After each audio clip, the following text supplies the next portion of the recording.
Desperté con voces que reconocía, pero no con el tono que esperaba. No era dolor ni preocupación. Era algo más frío, como si hablaran de un trámite. Está grande, ya dijo Diego, como si mi edad fuera un diagnóstico en sí mismo. Dejen que la naturaleza siga su curso.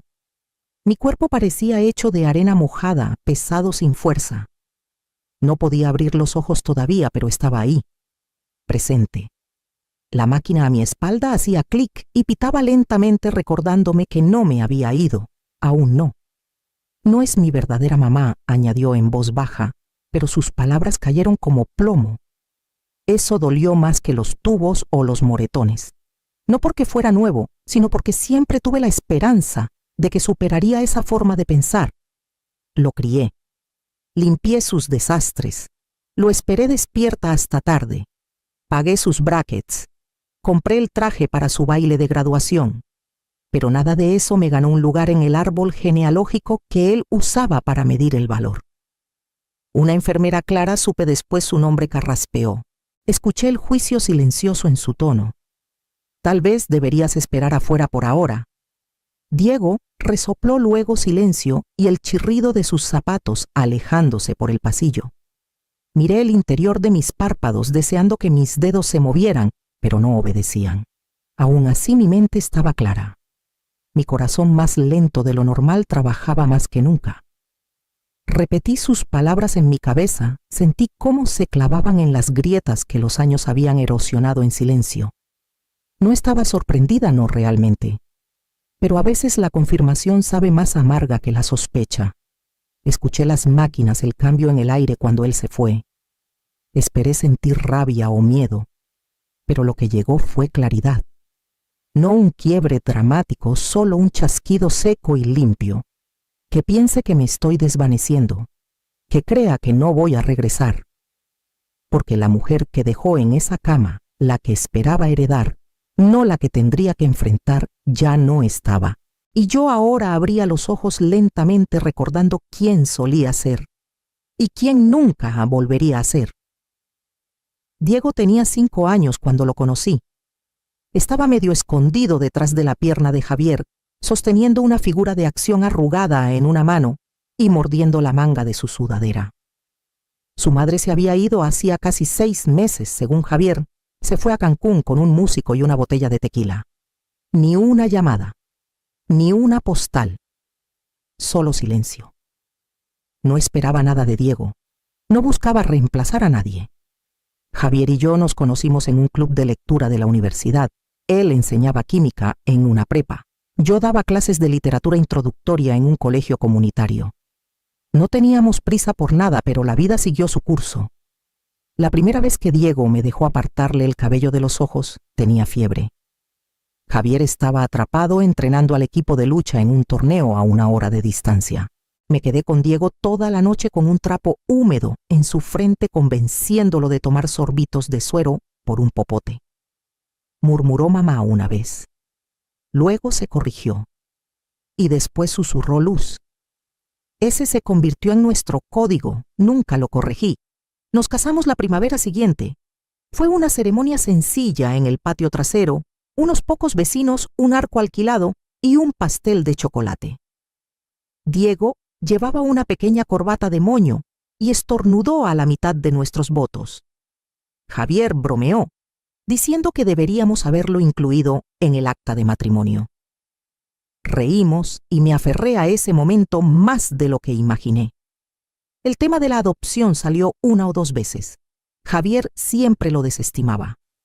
Eres la única mamá que conoce. Eso es lo que importa, decía. Es solo papel. Así que seguí estando ahí.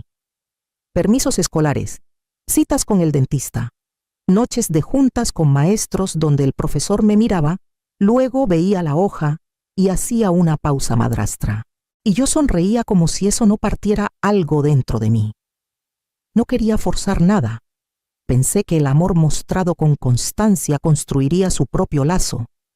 Creí que la sangre no importaba cuando eras tú quien recogía los chirios del tapete o se sentaba en primera fila en la obra escolar.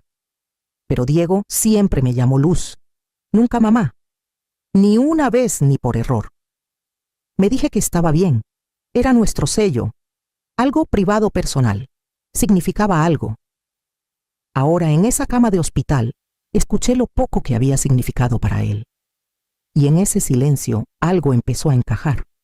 No todo lo que di se perdió. Solo había caído en un lugar que no era él. Solo que no me había dado cuenta de quién lo había atesorado. Tras la muerte de Javier, la casa se volvió demasiado silenciosa, demasiado rápido. La cama de cuidados paliativos desapareció al día siguiente, como si la habitación tuviera que olvidarlo antes que yo. En el refrigerador aún quedaba medio cartón de flan de vainilla que él pidió en su última semana. No pude tirarlo por días. Diego se quedó para el funeral. Llevaba un traje gris oscuro que le quedaba grande en los hombros y me tomó de la mano durante la ceremonia, su pulgar rozando el mío como un niño que intenta recordar cómo. La gente me dijo que el discurso fue hermoso. No recuerdo haberlo dado. Después de la recepción, Diego me abrazó fuera de la iglesia y prometió: «Te llamo pronto, Luz». Sonrió y por un momento le creí. No llamó. Al principio me dije que estaba de luto. Había perdido a su padre, el único pariente de sangre que le quedaba. Le dejaba mensajes de voz cortos y alegres, de esos que se pueden escuchar en público sin vergüenza. Después de un tiempo dejé de dejar mensajes. Las fiestas eran lo peor. El primer día de Muertos. Después de que Javier se fue, me desperté a las 5 de la mañana para hacer el pastel de calabaza con un toque de mezcal que le encantaba a Diego desde que tenía 12. Asé el pavo, lo barnicé cada 45 minutos, mantuve los panes calientes envueltos en aluminio y puse la mesa con servilletas de tela que no tocaba en años. Diego llegó 3 horas tarde, distraído, ya lleno por la comida, en casa de los papás de su novia. Picoteó el pastel y dejó la mitad de su plato intacto. «El tráfico estuvo fatal», murmuró. «Mañana tengo que madrugar». Me abrazó flojo, de esos abrazos que se sienten más como un permiso para irse que una invitación a quedarse. El segundo día de Muertos mandó un mensaje a mediodía diciendo que no vendría. Para el tercero dejé de poner la mesa. Siempre fue un chico callado. Incluso de adulto no decía mucho, pero Javier siempre traducía sus silencios, llenaba el espacio entre nosotros. Ahora no había nadie que interpretara el silencio. Solo yo intentando encontrarle forma al vacío. Me dije que estaba construyendo su vida.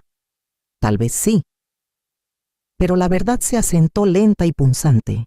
No se estaba alejando por el duelo.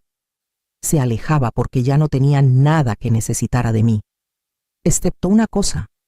Y eso empezaba a verlo, era todo lo que había estado esperando. Ocurrió un martes por la mañana, de esos tan comunes que no deberían importar.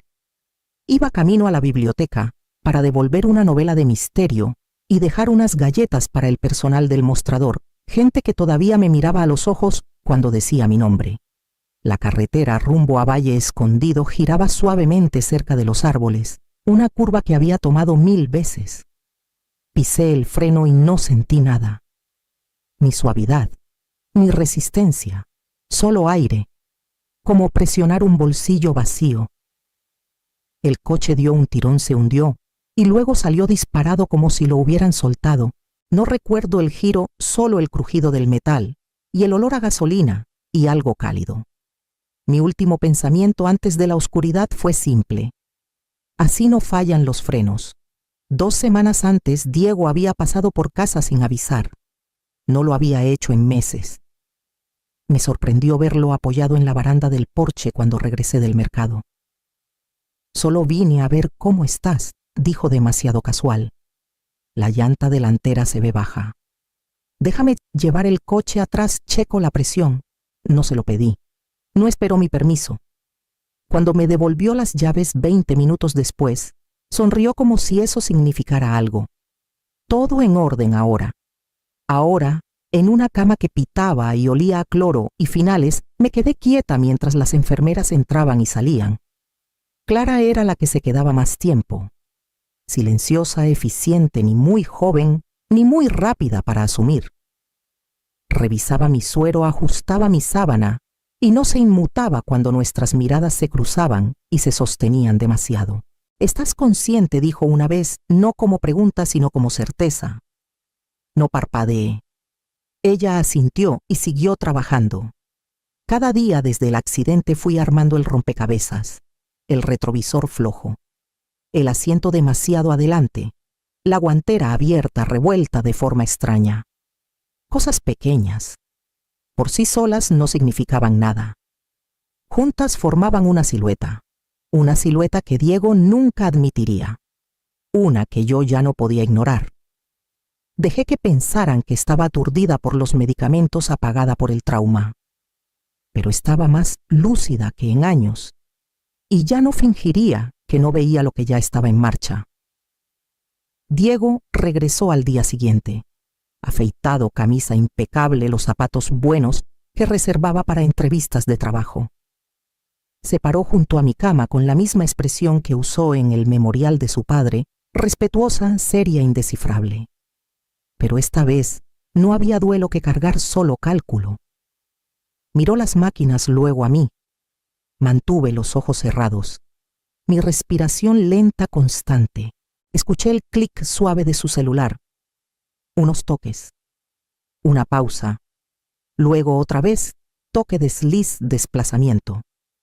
Me esforcé por descifrar las formas detrás de mis párpados hasta que capté lo que murmuró para sí mismo. Plantilla de directiva anticipada. Dejó algo en la bandeja junto a mí. No lo vi, pero sentí su presencia. Una hoja, tal vez dos. No dijo nada. Solo ajustó la sábana en mis pies, como si le importara. Luego se fue. Clara entró 15 minutos después. No habló solo. Me observó como esperando una señal. Se la di como pude, 3 toques lentos en su muñeca mientras revisaba mi pulso. No parpadeó. Solo asintió y salió de la habitación. Al anochecer, un hombre apareció en la ventana junto a mi cama, sin placa, sin portapapeles, solo una chamarra azul y ojos tranquilos. Esperó hasta que Clara cerró la puerta. Luego dio un paso y dijo: «¿Me recuerdas? Lo hice. Tomás Elías. Lo contraté durante el divorcio cuando necesitaba pruebas de que Javier escondía activos antes de que se finalizara el testamento. Tomás nunca pedía más información de la necesaria. Eso me gustaba de él. Ya estuve siguiendo algunas cosas», dijo sacando su celular. Registros de visitas, cámaras de la calle, la actividad en línea de Diego mientras estaba conectado al Wi-Fi del hospital. Tocó una vez. Abrió un archivo titulado Testamento Vital, editable. Dejó un borrador en tu bandeja, sin testigos, sin registrar, pero lo estaba preparando. Clara cruzó los brazos. «Y dijiste que alguien más revisó la guantera». Tomás asintió. «Emma». La noche antes del accidente, una cámara de la calle captó su coche en la entrada. Ella le dijo al personal del hospital que estaba en Mérida. No hablé. No necesitaba hacerlo. El silencio a mi alrededor ya lo había dicho todo. Clara tomó la bandeja y guardó los papeles en una carpeta. «Yo me encargo de esto», dijo, y luego se volvió hacia mí. Se volvió. «Tú solo descansa». Pero descansar no era lo que tenía en mente. Ya no. Estaba lista y sabía exactamente a quién llamar después. 2 meses antes del accidente, empezó a crecer en mí una sensación. No era miedo, sino algo más callado. Una quietud en el pecho que no pertenecía ahí. Vino en forma de una pregunta que no me había permitido hacer en años. ¿Qué pasaría con todo lo que construí cuando ya no estuviera para explicarlo? Llamé a Jaime Delgado la mañana siguiente. Él manejó la herencia de Javier después de que el cáncer se lo llevó. Sereno, educado, del tipo de abogado que usa gemelos en una reunión de martes y lleva su propia pluma por si acaso. Nos reunimos en su oficina en el centro frente a la florería, que siempre olía a tallos mojados. Deslicé el testamento viejo por el escritorio, seguido de la escritura, las pólizas de seguro, las cuentas. Levantó una ceja, pero no comentó nada. Luego, saqué una foto pequeña arrugada en las esquinas, aún guardada detrás del marco de mi tocador. Abril Díaz. Tenía 6 años cuando vino a quedarse. Su madre había muerto y su padre estaba en rehabilitación ordenada por la corte. La acogí durante 6 meses hasta que llegó su nuevo hogar. Me llamó Mamá Luna la segunda noche y todas las noches después. Revolvía el azúcar en mi té cuando estaba cansada. Pegaba sus dibujos en mi refrigerador. Cuando se fue prometió que escribiría, y lo hizo. Una tarjeta cada Navidad, cartas que olían a cítricos y perfume. Ahora tiene 32, dirige un refugio en Querétaro, para mujeres que salen de hogares violentos. Su última carta llegó en mi cumpleaños. Dentro había una Polaroid de ella, junto a una mujer y 2 niños, con una mano apoyada suavemente en todos ellos. Tú me salvaste para que yo pudiera salvarlos. Eso fue todo lo que escribió. Miré a Jaime y dije, quiero que todo sea para ella, la casa, los ahorros, la vida que construí. Si no la encuentran dentro de los 30 días después de mi muerte, quiero que todo vaya al refugio donde trabaja. Jaime no se inmutó. Ajustó su pluma y preguntó, ¿quieres que sea a prueba de disputas? Sí, dije. A prueba de todo. No quiero que un solo peso caiga en manos de quienes esperaron a que me muriera. Asintió, y por primera vez en años exhalé sin dudar. Firmamos todo esa tarde, y mientras caminaba de vuelta a mi coche, sentí que algo se aflojaba en mi columna, no venganza, no duelo. Solo la certeza tranquila de que el amor, cuando es correspondido, vale la pena reescribirlo todo. Diego llegó 4 días después de que me dieron de alta. Pantalones negros, corbata negra, zapatos lustrados. El tipo de ropa que no se usa por luto, sino por actuación. Caminó por el vestíbulo como si tuviera un lugar importante a donde ir y esperara que el mundo se inclinara ante él. En el mostrador ofreció su mejor versión de solemnidad. Habitación 214, dijo. Vengo a recoger sus cosas y hablar con alguien sobre los siguientes pasos. Clara lo estaba esperando. No parpadeó. No se levantó de su silla. Tecleó algo en la computadora lentamente y luego levantó la vista. Fue dada de alta anoche, dijo. Todo está arreglado. Su abogado se encargó de todo. La mandíbula de Diego se tensó en un círculo. ¿Quién? Clara no respondió. Sacó un sobre manila sellado de un cajón, sin nombre, sin remitente, solo papel grueso y una verdad más pesada. Diego lo tomó, dudó, luego lo abrió ahí mismo en el vestíbulo. Una sola hoja. Mi letra. Siempre asumiste que no sobreviviría a tu paciencia. Te equivocaste. Siempre creíste que mi silencio era permiso. No lo era. Lo sé todo. Y no te dejé nada. Sin firma, sin cariño. Solo una verdad final te crié, pero ya no te reclamo. Se quedó ahí un minuto entero inmóvil. Una pareja con batas pasó detrás de él susurrando. Un interno miró confundido, pero Diego no parecía notar las miradas, solo las palabras. Clara se puso de pie y enderezó el borde del mostrador. No hay nada más para ti aquí, dijo con suavidad, pero sin dejar espacio para interpretaciones. Dobló la carta sin mirarla y salió del hospital sin hacer otra pregunta. A 3 casas de ahí, yo estaba sentada en el ático de Mariana Halcón, con una cobija sobre las rodillas y un termo de té calentándome las manos. Desde la ventana vi su coche salir del estacionamiento y por primera vez en mucho tiempo no me pregunté si llamaría, porque sabía exactamente a dónde iba después. El camión de Diego llegó al camino como si fuera el dueño del pavimento. Estacionó chueco con el motor encendido y caminó directo a la puerta principal con esa confianza apresurada que solía llevar al taller de su padre, como si las cosas se abrieran solo porque siempre lo habían hecho. La manija no giró. La movió una vez, luego otra. Nada. El cerrojo no cedió. Junto a la puerta había una placa nueva de latón. Debajo, un letrero laminado pegado al cristal. Esta propiedad está bajo revisión legal. Para cualquier consulta, contacte a Delgado y Asociados. Un sedán plateado se detuvo antes de que Diego pudiera procesarlo. Un hombre alto con traje azul bajó portapapeles en mano. Señor Diego Guzmán. Diego se volvió. ¿Quién eres? Represento a Jaime Delgado. Soy el administrador interino de la herencia de Lucía Guzmán. Su voz era calma ensayada. A partir de este momento esta propiedad ya no está bajo tu acceso legal. No estás registrado como heredero. No intentes entrar. Cualquier intento de ingreso será reportado. La boca de Diego se abrió, luego se cerró. Debe haber un error. Soy su hijo. El hombre no discutió. Solo metió la mano en su maletín y le entregó un sobre sellado. Diego no lo abrió de inmediato. Se quedó en el porche mirando la puerta como si pudiera cambiar de opinión, pero el candado no sabía quién era. Finalmente rasgó el sobre, leyó la hoja dentro. Las palabras eran las mismas. Mi letra. Mi última palabra entregada cuando ya no estaba en la habitación para suavizarla. Te crié, pero ya no te reclamo. No se derrumbó. No gritó.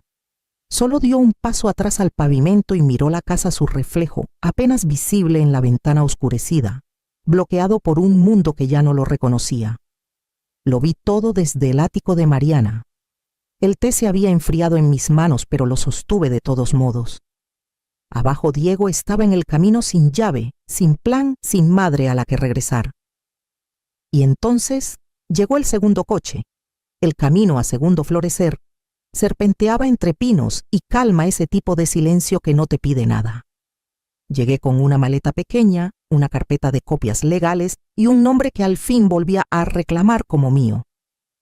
La casa no era un asilo, no era un refugio. Era un lugar construido por mujeres que alguna vez fueron ignoradas, descartadas o silenciadas, y ahora elegían algo diferente. Sin formularios de ingreso, sin pulseras, solo nombres de pila y espacio para respirar. Margarita tenía 71 años. Su hijo falsificó su firma para vaciar su pensión. Diana dejó un matrimonio tras 40 años y un solo golpe. Ruth se quedó en silencio después de que su hija eligió el dinero sobre la memoria. Ninguna parecía víctima. Parecían raíces que se negaron a pudrirse. No hablamos todo de una vez. Algunas cosas salían en pedazos durante la sopa en el jardín en cartas nunca enviadas. Regábamos plantas, arrancábamos maleza. Algunas llorábamos, otras no. Dormí 12 horas esa primera noche, sin máquinas, sin pasos fuera de mi puerta. Al despertar escribí mi nombre en un papel y lo pegué sobre mi cama. Solo Lucía. No Luz. No mamá. No señora Guzmán. Nadie me preguntó quién había sido. Me preguntaron quién estaba siendo. Y poco a poco dejé de medir mi valor por las personas que se fueron. Dejé de necesitar el silencio de Diego para explicarme nada. Porque esta vez no estaba reconstruyendo. Estaba plantando algo completamente nuevo y sabía exactamente desde dónde crecería.